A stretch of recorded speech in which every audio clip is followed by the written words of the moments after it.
Okay, good morning. Namaste to all of you. Let's start the class with some prayers. Om Guru Brahma, Guru Vishnu, Guru Devo Maheshwara, Guru Sakshat Parbrahma, Tasmai Shri Guruve Namaha. Om Bhu Bhuva Swaha, Tat Savitra Varenayam, Bhargo Devasya Dhimahi, Diyo Yo Nah Prachodayat, Asto Ma Sapgamya, तमसो मा ज्योतिर्गम्य मृत्योर्मा अमृतम गम्य ओम सहनावतु सहनौ भुनक्तु सवीर्यं करवावहि तेजस्वी नावधीतमस्तु मा विद्विषावहि ओम शांति शांति शांति. Let's open our Shiv Puran books.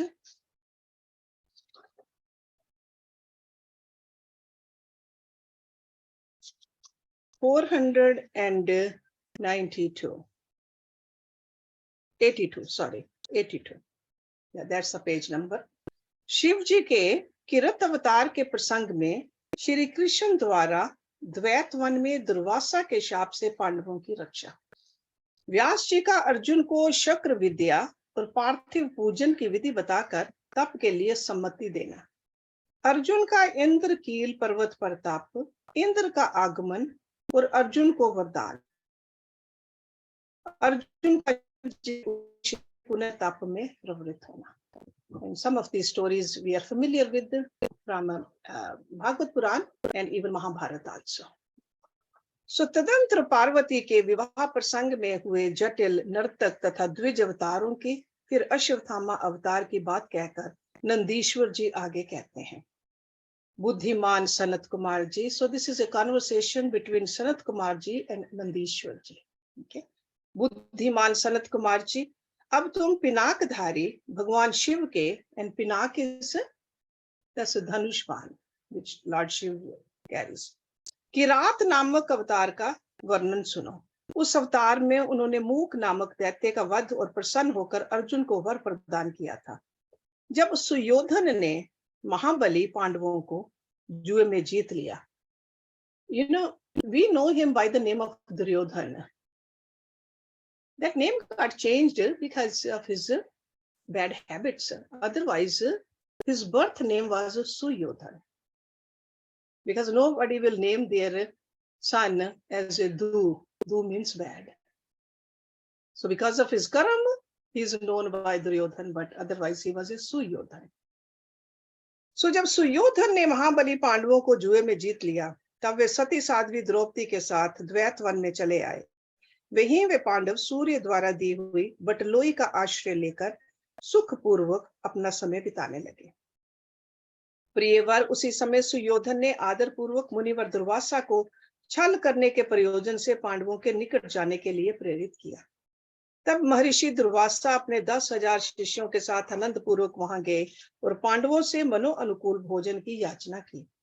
तब उन सभी पांडवों ने उनकी प्रार्थना स्वीकार करके दुर्वासा आदि तपस्वी मुनियों को स्नान करने के लिए भेजा. मुनीश्वर, इधर अन्न अभाव के कारण वे सभी पांडव बड़े संकट में पड़ गए और मन ही मन प्राण त्याग देने का विचार करने लगे. तब द्रौपदी ने श्री कृष्ण का स्मरण किया. वे तत्काल ही वहां आ पहुंचे और शाक के पत्ते का भोग लगाकर उन सभी तपस्वियों को तृप्त कर दिया. फिर तो महर्षि दुर्वासा अपने शिष्यों को तृप्त हुआ जानकर वहां से चलते बने. इस प्रकार श्री कृष्ण की कृपा से उस समय पांडव संकट से मुक्त हुए. And we read this in Mahabharata, this story. तदंतर भगवान श्री कृष्ण ने पांडवों को शिव जी की आराधना करने की सम्मति दी. फिर व्यास जी ने भी आकर उन्हें शंकर के समाराधन का आदेश देते हुए कहा, शिव जी संपूर्ण दुखों का विनाश करने वाले हैं. वे भक्ति करने से थोड़े ही समय पर प्रसन्न हो जाते हैं. इसलिए सभी लोगों को शंकर जी की सेवा करनी चाहिए. वे महेश्वर प्रसन्न होने पर भक्तों की सारी अभिलाषाएं पूर्ण कर देते हैं, यहाँ तक कि वे इस लोक में सारा भोग और परलोक में मोक्ष तक दे डालते हैं. ये बिल्कुल निश्चित बात है. इसलिए भुक्ति मुक्ति रूपी फल की कामना वाले मनुष्यों को सदा शंभु की सेवा करनी चाहिए, क्योंकि भगवान शंकर साक्षात परम पुरुष, दुष्टों के संहारक और सत्पुरुषों के आश्रय स्वरूप है. अब अर्जुन पहले दृढ़ता पूर्वक शक्र विद्या का जप करें, तब इंद्र पहले परीक्षा लेंगे, पीछे संतुष्ट हो जाएंगे, प्रसन्न होने पर वे सर्वदा विघ्नों का नाश करते रहेंगे और फिर शिव जी का श्रेष्ठ मंत्र प्रदान करेंगे। नंदीश्वर जी कहते हैं, मुने इतना कहकर व्यास जी अर्जुन को बुलाकर उन्हें शक्र विद्या का उपदेश देने को उद्यत हुए। तब तीक्ष्ण बुद्धि अर्जुन ने स्नान करके पूर्व मुख बैठकर उस विद्या को ग्रहण कर लिया। फिर उदार बुद्धि मुनिवर व्यास जी ने अर्जुन को पार्थिव लिंग के पूजन का विधान बतलाकर उनसे कहा। व्यास जी बोले, पार्थ, अब तुम यहाँ से परम रमणीय इंद्रकील पर्वत पर जाओ और वहां जाह्नवी के तट पर बैठकर सम्यक रूप से तपस्या करो। ये विद्या अदृश्य रूप से सदा तुम्हारा हित करती रहेगी। अर्जुन को ऐसा आशीर्वाद देकर व्यास जी पांडवों से कहने लगे, नृप श्रेष्ठो, तुम सब लोग धर्म पर दृढ़ बने रहो, इससे तुम्हें सर्वथा श्रेष्ठ सिद्धि प्राप्त होगी। इसमें अन्यथा विचार करने की आवश्यकता नहीं है। नंदीश्वर जी कहते हैं, मुने इस प्रकार मुनिवर व्यास उन पांडवों को आशीर्वाद दे तथा शिव जी के चरण कमलों का स्मरण करके तुरंत ही अंतर्ध्यान हो गए। उधर शिव मंत्र के धारण करने से अर्जुन में भी अनुपम तेज व्याप्त हो गया। वे उस समय उद्दीप्त हो उठे। अर्जुन को देखकर सभी पांडवों को निश्चय हो गया कि अवश्य ही हमारी विजय होगी, क्योंकि अर्जुन में विपुल तेज उत्पन्न हो गया है। तब उन्होंने अर्जुन से कहा, व्यास जी के कथन से ऐसा प्रतीत होता है कि इस कार्य को केवल तुम ही कर सकते हो, ये दूसरे के द्वारा कभी भी सिद्ध नहीं हो सकता। अतः जाओ और हम लोगों का जीवन सफल बनाओ। तब अर्जुन ने चारों भाइयों तथा द्रौपदी से अनुमति मांगी। उन लोगों को अर्जुन के बिछोह का दुख तो हुआ, पर कार्य की महत्ता देखकर सभी ने अनुमति दे दी। फिर तो अर्जुन मन ही मन प्रसन्न होते हुए उस उत्तम पर्वत इंद्रकील को चले गए। वहां पहुंचकर वे गंगा जी के समीप एक मनोरम स्थान पर, जो स्वर्ग से भी उत्तम और अशोक वन से सुशोभित था, ठहर गए। वहां उन्होंने स्नान करके गुरुवर को नमस्कार किया और जैसा उपदेश मिला था उसी के अनुसार स्वयं ही अपना वेश बनाया। फिर पहले मन ही मन इंद्रियों का अपकर्ष करके वे आसन लगाकर बैठ गए। तत्पश्चात समसूत्र वाले सुंदर पार्थिव शिवलिंग का निर्माण करके उनके आगे अनुपम तेजो राशि शंकर का ध्यान करने लगे। वे तीनों समय स्नान करके अनेक प्रकार से बारंबार शिव जी की पूजा करते हुए उपासना में तत्पर हो गए। तब अर्जुन के शिरोभाग से तेज की ज्वाला निकलने लगी। उसे देखकर इंद्र के गुप्तचर भयभीत हो गए। वे सोचने लगे, ये यहाँ कब आ गया। उन्होंने ऐसा विचार किया कि यह घटना इंद्र को बतला देनी चाहिए। ऐसा सोचकर वे तत्काल ही इंद्र के समीप गए। गुप्तचरों ने कहा, देवेश, वन में एक पुरुष तप कर रहा है, परंतु हमें पता नहीं कि वह देवता है, ऋषि है, सूर्य है अथवा अग्नि है। उसी के तेज से संतप्त होकर हम आपके सन्निकट आए हैं। हमने उसका चरित्र भी आपसे निवेदित कर दिया। अब आप जैसा उचित समझे वैसा करें। नंदीश्वर जी कहते हैं, मुने उन गुप्तचरों के यूं कहने पर इंद्र को अपने पुत्र अर्जुन का सारा मनोरथ ज्ञात हो गया। तब वे पर्वत रक्षकों को विदा करके स्वयं वहां जाने का विचार करने लगे। विप्रवर इंद्र अर्जुन की परीक्षा करने के लिए वृद्ध ब्रह्मचारी ब्राह्मण का वेश बनाकर वहां पहुंचे। उस समय उन्हें आया हुआ देखकर पांडुपुत्र अर्जुन ने उनकी पूजा की और फिर उनकी स्तुति करके आगे खड़े हो पूछने लगे, ब्राह्मण, बताइए, इस समय आप कहाँ से आपका शुभ आगमन हुआ है। इस पर ब्राह्मण वेशधारी इंद्र ने अर्जुन को ऐसे वचन कहे जिससे वह तप से डिग जाए। पर जब अर्जुन को दृढ़ निश्चय देखा, तब अपने स्वरूप में प्रकट होकर इंद्र ने अर्जुन को भगवान शंकर का मंत्र बताया और उसका जप करने की आज्ञा दी। तदंतर अपने अनुचरों को सावधानी के साथ अर्जुन की रक्षा करने का आदेश देकर वे अर्जुन से बोले, भद्र, तुम्हें कभी भी प्रमाद पूर्वक राज्य नहीं करना चाहिए। परम तप ये विद्या तुम्हारे लिए श्रेष्ठकरी होगी। साधक को सर्वथा धैर्य धारण किए रहना चाहिए। रक्षक तो भगवान शिव हैं ही। वे संपत्तियां और फल, मोक्ष दोनों समान रूप से देंगे, इसमें तनिक भी संशय नहीं है। नंदीश्वर जी कहते हैं, मुने इस प्रकार अर्जुन को वरदान देकर देवराज इंद्र शिव जी के चरण कमलों का स्मरण करते हुए अपने भवन को लौट गए। तब महावीर अर्जुन ने भी सुरेश्वर को प्रणाम किया और फिर वे मन को वश में करके इंद्र के उपदेश अनुसार शिव जी के उद्देश्य से तपस्या करने लगे। Next chapter. किरत अवतार के प्रसंग में मूक नामक दैत्य का शूकर रूप धारण करके अर्जुन के पास आना शिव जी का किरात वेश में प्रकट होना और अर्जुन तथा किरात वेशधारी शिव द्वारा उस दैत्य का वध। नंदीश्वर जी कहते हैं, मुने तदंतर अर्जुन व्यास जी के उपदेश अनुसार विधि पूर्वक स्नान तथा न्यास आदि करके परम भक्ति के साथ शिव जी का ध्यान करने लगे। उस समय वे एक श्रेष्ठ मुनि की भांति एक ही पैर के बल पर खड़े हो सूर्य की ओर एकाग्र दृष्टि करके खड़े खड़े मंत्र जप कर रहे थे। इस प्रकार वे परम प्रेम पूर्वक मन ही मन शिव जी का स्मरण करके शंभु के सर्व उत्कृष्ट पंचाक्षर मंत्र का जप करते हुए घोर तप करने लगे। उस तपस्या का ऐसा उत्कृष्ट तेज प्रकट हुआ जिससे देवगण विस्मित हो गए। पुनः वे शिव जी के पास गए और समाहित चित्त से बोले। देवताओं ने कहा, सर्वेश, एक मनुष्य आपके लिए तपस्या में निरत है। प्रभु व्यक्ति जो कुछ चाहता है उसे आप दे क्यों नहीं देते? नंदीश्वर जी कहते हैं, मुने यों कहकर देवताओं ने अनेक प्रकार से उनकी स्तुति की। फिर उनके चरणों की ओर दृष्टि लगाकर वे विनम्र भाव से खड़े हो गए। तब उदार बुद्धि एवं प्रसन्न आत्मा महाप्रभु शिव जी उस वचन को सुनकर ठठाकर हंस पड़े और देवताओं से इस प्रकार बोले। शिव जी ने कहा, देवताओं, अब तुम लोग अपने स्थान को लौट जाओ। मैं सब तरह से तुम लोगों का कार्य संपन्न करूंगा। ये बिल्कुल सत्य है, इसमें संदेह की गुंजाइश नहीं है। नंदीश्वर जी कहते हैं, मुने शंभु के उस वचन को सुनकर देवताओं को पूर्णतः निश्चय हो गया। तब वे सब अपने स्थान को लौट गए। इसी समय मूक नामक दैत्य शूकर का रूप धारण करके वहां आया। विपेंद्र, उसे उस समय मायावी दुरात्मा दुर्योधन ने अर्जुन के पास भेजा था। वह जहां अर्जुन स्थित थे उसी मार्ग से अत्यंत वेग पूर्वक पर्वत शिखरों को उखाड़ता, वृक्षों को छिन्न भिन्न करता तथा अनेक प्रकार के शब्द करता हुआ आया। तब अर्जुन की भी दृष्टि उस मूक नामक असुर पर पड़ी।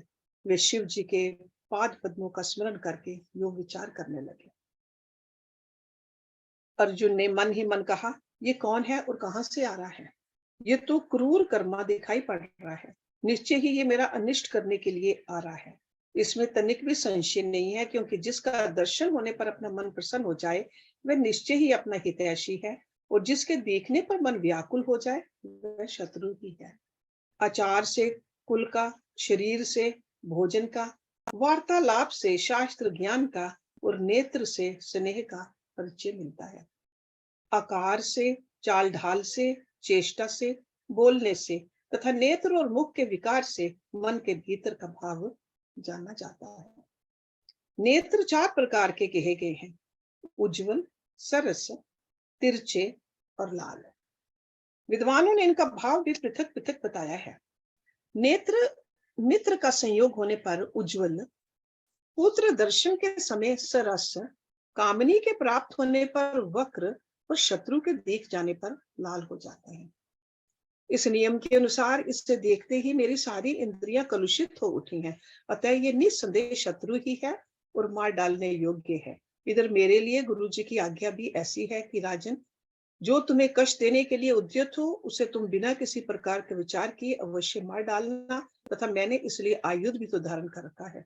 यूं विचार कर अर्जुन बाण का संधान करके वहीं डट कर खड़े हो गए।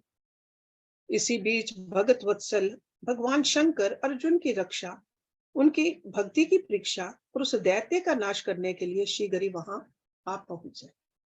उस समय उनके साथ गणों का यूथ भी था और वे महान अद्भुत सुशिक्षित भील का रूप धारण किए हुए थे। उनकी कांच बंधी थी और उन्होंने वस्त्र खंडों से ईशान ध्वज बांध रखा था।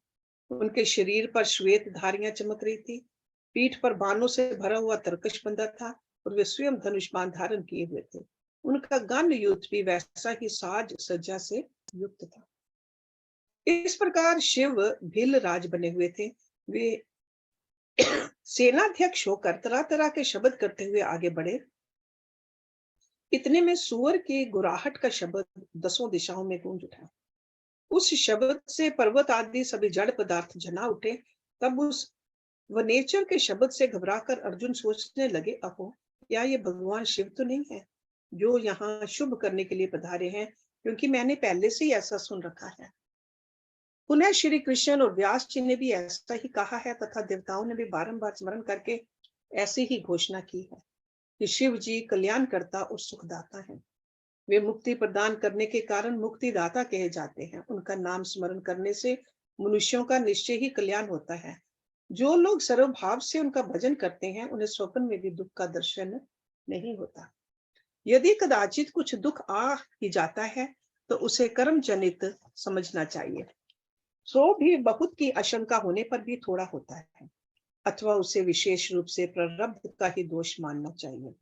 अथवा कभी कभी भगवान शंकर अपनी इच्छा से थोड़ा या अधिक दुख भुगता कर फिर निस्संदेह उसे दूर कर देते हैं। वे विष को अमृत और अमृत को विष बना देते हैं। यूं जैसी उनकी इच्छा होती है वैसा वे करते हैं। भला उन समर्थ को कौन मना कर सकता है। अन्य अन्य प्राचीन भक्तों की भी ऐसी ही धारणा थी। अतः भावी भक्तों को सदा इसी विचार पर अपने मन को स्थिर रखना चाहिए। लक्ष्मी रहे अथवा चली जाए, मृत्यु आंखों के सामने ही क्यों न उपस्थित हो जाए, लोग निंदा करें अथवा प्रशंसा, परंतु शिव भक्ति से दुखों का विनाश होता ही है। शंकर अपने भक्तों को, चाहे वे पापी हों या पुण्य आत्मा, सदा सुख देते हैं। यदि कभी वे परीक्षा के लिए भगत को कष्ट में डाल देते हैं तो अंत में दयालु स्वभाव होने के कारण वे ही उसके सुखदाता भी होते हैं। फिर तो वह भगत उसी प्रकार निर्मल हो जाता है जैसे आग में तपाया हुआ सोना शुद्ध हो जाता है। इसी तरह की बातें मैंने पहले भी मुनियों के मुख से सुन रखी हैं। अतः मैं शिव जी का भजन करके उसी से उत्तम सुख प्राप्त करूंगा। अर्जुन यूं विचार कर ही रहे थे, तब तक बाण का लक्ष्य भूत व सुअर वहां आ पहुंचा। उधर शिव जी भी उस सुअर के पीछे लगे हुए दिख पड़े। उस समय उन दोनों के मध्य में शुकर अद्भुत शिखर सा दिख रहा था। उसकी बड़ी महिमा भी कही गई है। तब भगत वत्सल भगवान शंकर अर्जुन की रक्षा के लिए बड़े वेग से आगे बढ़े। इसी समय उन दोनों ने उस शूकर पर बाण चलाया। शिव जी के बाण का लक्ष्य उसका पुच्छ भाग था और अर्जुन ने उसके मुख को अपना निशाना बनाया था। शिव जी का बाण उसके पुच्छ भाग से प्रवेश करके मुख के रास्ते निकल गया और शीघ्र ही भूमि में विलीन हो गया, तथा अर्जुन का बाण उसके पिछले भाग से निकलकर बगल में ही गिर पड़ा। तब वह शूकर रूपधारी दैत्य उसी क्षण मरकर भूतल पर गिर पड़ा। उस समय देवताओं को महान हर्ष प्राप्त हुआ। उन्होंने पहले तो जय जयकार करते हुए पुष्पों की वृष्टि की, फिर वे बारंबार नमस्कार के स्तुति करने लगे। उस समय उन दोनों ने दैत्य के उस क्रूर रूप की ओर दृष्टिपात किया। उसे देखकर शिव जी का मन संतुष्ट हो गया और अर्जुन को महान सुख प्राप्त हुआ। तत्पश्चात अर्जुन मन ही मन विशेष रूप से सुख का अनुभव करते हुए कहने लगे, अहो, ये श्रेष्ठ दैत्य परम अद्भुत रूप धारण करके मुझे मारने के लिए आया था, परंतु शिव जी ने ही मेरी रक्षा की है। निसंदेह उन परमेश्वर ने ही आज इसे मारने के लिए मेरी बुद्धि को प्रेरित किया है। ऐसा विचार कर अर्जुन ने शिव नाम संकीर्तन किया और फिर बारंबार उनके चरणों में प्रणाम करके उनकी स्तुति की। That was chapter number 39. Next chapter, Arjun और शिव दूत का वार्तालाप। कि रात वेशधारी शिव जी के साथ अर्जुन का युद्ध, पहचानने पर अर्जुन द्वारा शिव स्तुति, शिव जी का अर्जुन को वरदान देकर अंतर्ध्यान होना, अर्जुन का आश्रम पर लौटकर भाइयों से मिलना, श्री कृष्ण का अर्जुन से मिलने के लिए वहां पधारना। नंदीश्वर जी कहते हैं, महाज्ञानी सनत कुमार जी, अब परमात्मा शिव की उस लीला को श्रवण करो जो भगत वत्सलता से युक्त तथा उनकी दृढ़ता से भरी हुई है। तदनंतर शिव जी ने उस बाण को लाने के लिए तुरंत ही अपने अनुचर को भेजा। उधर अर्जुन भी उसी निमित्त वहां आए।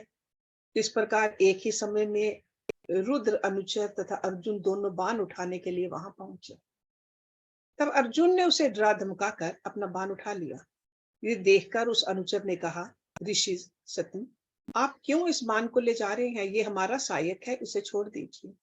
भील राज के उस अनुचर द्वारा यूं कहे जाने पर मुनि श्रेष्ठ अर्जुन ने शंकर जी को स्मरण किया और इस प्रकार कहा।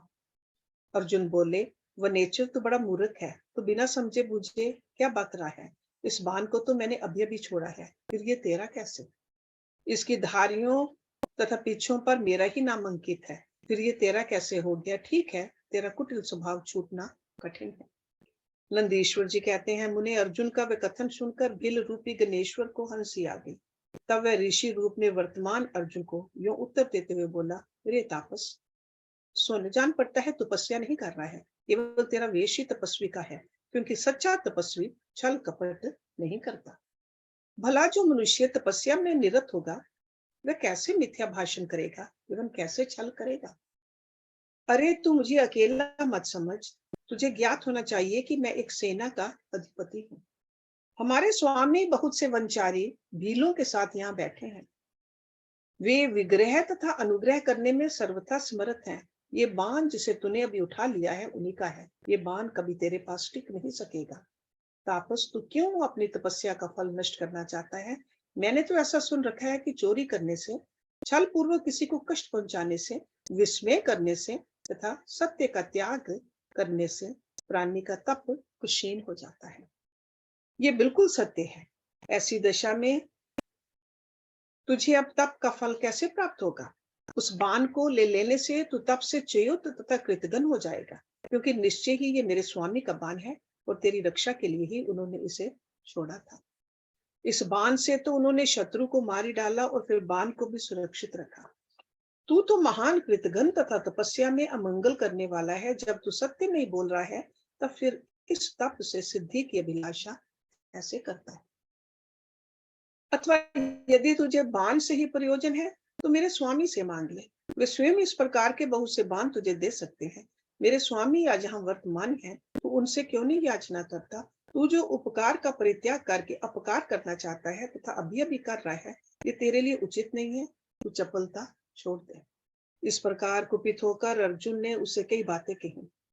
दोनों में बड़ा विवाद हुआ। अंत में अर्जुन ने कहा, वंचारी भील, तू मेरी सारी बात सुन। जिस समय तेरा स्वामी आएगा उस समय मैं उसे उसका फल चखाऊंगा। तेरे साथ युद्ध करना तो मुझे शोभा नहीं देता, अतः मैं तेरे स्वामी के साथ ही लोहा लूंगा, क्योंकि सिंह और गीदड़ का युद्ध उपहासास्पद ही माना जाता है। भील, तूने मेरी बात तो सुन ही ली, अब तू मेरे महान बल को भी देखेगा। जा अपने स्वामी के पास लौट जा, अथवा जैसी तेरी इच्छा हो वैसा कर। नंदीश्वर जी कहते हैं, उन्हें अर्जुन के यूं कहने पर वह भील, जहां शिव अवतार सेनापति किरात विराजमान थे, वहां गया और उन भील राज से अर्जुन का सारा वचन विस्तार पूर्वक क्या सुनाया। उसकी बात सुनकर उस किरातेश्वर को महान हर्ष हुआ। तब भील रूपधारी भगवान शंकर अपनी सेना के साथ वहां गए। उधर पांडु पुत्र अर्जुन ने भी जब किरात की उस सेना को देखा तब वे भी धनुष में सामने आकर डट गए। तदंतर किरात ने पुनः उस दूत को भेजा और उसके द्वारा भरतवंशी महात्मा अर्जुन से यूं कहलवाया। किरात ने कहा, तपस्विन, तने के सेना की ओर तो दृष्टिपात करो। अरे अब तुम बाण छोड़कर जल्दी भाग जाओ, क्योंकि तुम इस समय एक सामान्य काम के लिए प्राण गंवाना चाहते हो। तुम्हारे भाई दुख से पीड़ित हैं, स्त्री तो उनसे भी बढ़कर दुखी है। मेरा तो ऐसा विचार है कि ऐसा करने से पृथ्वी भी तुम्हारे हाथ से चली जाएगी। नंदीश्वर जी कहते हैं, मुने, जब अर्जुन की सब तरह से रक्षा करने के लिए किरात रूपधारी परमेश्वर शंभु ने उनकी भक्ति की दृढ़ता की परीक्षा के निमित्त ऐसी बात कही, तब वह शिव दूत उसी समय अर्जुन के पास पहुंचा। उसने वह सारा वृतांत उनसे विस्तार पूर्वक क्या सुनाया। उसकी बात सुनकर अर्जुन ने उस समागत दूत से पुनः कहा, दूत, तुम जाकर अपने सेनापति से कहो कि तुम्हारे कथन अनुसार करने से सारी बातें विपरीत हो जाएंगी। यदि मैं तुम्हें अपना बाण दे देता हूं तो निस्संदेह मैं अपने कुल को दूषित करने वाला सिद्ध होगा। इसलिए भले ही मेरे भाई दुखार्थ हो जाएं तथा मेरी सारी विद्याएं निष्फल हो जाएं, परंतु तुम जाओ तो सही। मैंने ऐसा कभी नहीं सुना है कि कहीं सिंह गीदड़ से डर गया हो। इसी प्रकार राजा क्षत्रिय कभी भी वनेचर से भयभीत नहीं हो सकता। नंदीश्वर जी कहते हैं, मुने, अर्जुन के यूं कहने पर वह दूत पुनः अपने स्वामी के पास लौट गया और उसने अर्जुन की कही हुई सारी बातें उनके सामने विशेष रूप से निवेदन कर दी। उन्हें सुनकर किरात वेशधारी सेना नायक महादेव जी अपनी सेना के साथ अर्जुन के सन्मुख आए। उन्हें आया हुआ देखकर अर्जुन ने शिव जी का ध्यान किया, फिर निकट जाकर उनके साथ अत्यंत भीषण संग्राम छेड़ दिया। इस प्रकार गणों सहित महादेव जी के साथ अर्जुन का घोर युद्ध हुआ। अंत में अर्जुन ने शिव जी के चरण कमल का ध्यान किया। उनका ध्यान करने से अर्जुन का बल बढ़ गया। तब वे शंकर जी के दोनों पैर पकड़कर उन्हें घुमाने लगे। उस समय भगत वत्सल महादेव जी हंस रहे थे। मुने, भगत पराधीन होने के कारण वे अर्जुन को अपनी दासता प्रदान करना चाहते थे, इसलिए उन्होंने ऐसी लीला रची थी, अन्यथा ऐसा होना सर्वथा असंभव था। तत्पश्चात शंकर जी ने भगत परवशता के कारण मुस्कुराकर वहीं अपना सौम्य एवं अद्भुत रूप से ऐसा प्रकट कर दिया। पुरुषोत्तम शिव जी का जो स्वरूप वेदों, शास्त्रों तथा पुराणों में वर्णित है, तथा व्यास जी ने अर्जुन को ध्यान करने के लिए जिस सर्व सिद्धाता रूप का उपदेश दिया था, शिव जी ने वही रूप दिखाया। तब ध्यान द्वारा प्राप्त होने पर शिव जी के उस सुंदर रूप को देखकर अर्जुन को महान विस्मय हुआ। फिर वे लज्जित होकर स्वयं पश्चाताप करने लगे। अहो, जिनको मैंने प्रमुख रूप से वर्ण किया है, वे त्रिलोकी के अधीश्वर कल्याण करता साक्षात स्वयं शिव तो यही है। हाय, इस समय मैंने ये क्या कर डाला। अहो, भगवान शिव की माया बड़ी बलवती है, वह बड़े बड़े मायावियों को भी मोह में डाल देती है, फिर मेरी तो बिसात ही क्या है। उन्हीं प्रभु ने अपने रूप को छिपाकर ये कौन सी लीला रची है, मैं तो उनके द्वारा चला गया। इस प्रकार अपनी बुद्धि से भली भांति विचार करके अर्जुन ने प्रेम पूर्वक हाथ जोड़ एवं मस्तक झुकाकर भगवान शिव को प्रणाम किया। फिर खिन्न मन से यूं कहा। अर्जुन बोले, देवादिदेव महादेव, आप तो बड़े कृपालु तथा भक्तों के कल्याण करता है। सर्वेश, आपको मेरा अपराध क्षमा कर देना चाहिए। इस समय आपने अपने रूप को छिपाकर ये कौन सा खेल किया है। आपने तो मुझे छल लिया। प्रभु, आप स्वामी के साथ युद्ध करने वाले मुझको धिक्कार है। नंदीश्वर जी कहते हैं, मुने इस प्रकार पांडु पुत्र अर्जुन को महान पश्चाताप हुआ। तत्पश्चात वे शीघ्र ही महाप्रभु शंकर जी के चरणों में लौट गए। ये देखकर भगत वत्सल महेश्वर का चित्त प्रसन्न हो गया। तब वे अर्जुन को अनेकों प्रकार से आश्वासन देकर यूं बोले। शंकर जी ने कहा, पार्थ, तुम तो मेरे परम भगत हो, अतः खेद ना करो। ये तो मैंने आज तुम्हारी परीक्षा लेने के लिए ऐसी लीला रची थी, इसलिए तुम शोक त्याग हो। नंदीश्वर जी कहते हैं, मुने यूं कहकर भगवान शिव ने अपने दोनों हाथों से पकड़कर अर्जुन को उठा लिया और अपने तथा गणों के समक्ष उनकी लाज का निवारण किया। फिर भगत वत्सल भगवान शंकर वीरों में मान्य पांडु पुत्र अर्जुन को सब तरह से हर्ष प्रदान करते हुए प्रेम पूर्वक बोले। शिव जी ने कहा, पांडवों में श्रेष्ठ अर्जुन, मैं तुम पर परम प्रसन्न हूँ, अतः अब तुम वर मांगो। इस समय तुमने जो मुझ पर प्रहार एवं आघात किया है, उसे मैंने अपनी पूजा मान लिया है। साथ ही ये सब तो मैंने अपनी इच्छा से किया है, इसमें तुम्हारा अपराध ही क्या है। अतः तुम्हारी जो लालसा हो वह मांग लो, क्योंकि मेरे पास कोई भी ऐसी वस्तु नहीं है जो तुम्हारे लिए अदेय हो। ये जो कुछ हुआ है वह शत्रुओं में तुम्हारे यश और राज्य की स्थापना के लिए अच्छा ही हुआ है। तुम्हें इसका दुख नहीं मानना चाहिए। अब तुम अपनी सारी घबराहट छोड़ दो। नंदीश्वर जी कहते हैं, मुने भगवान शंकर के यूं कहने पर अर्जुन भक्ति पूर्वक सावधानी से खड़े होकर शंकर जी से बोले।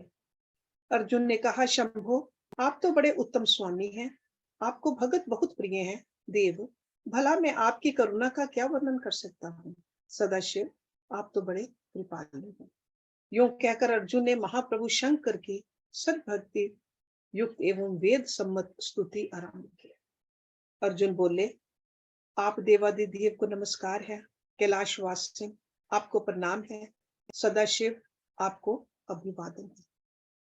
पंचमुख परमेश्वर, आपको मैं सिर झुकाता हूँ।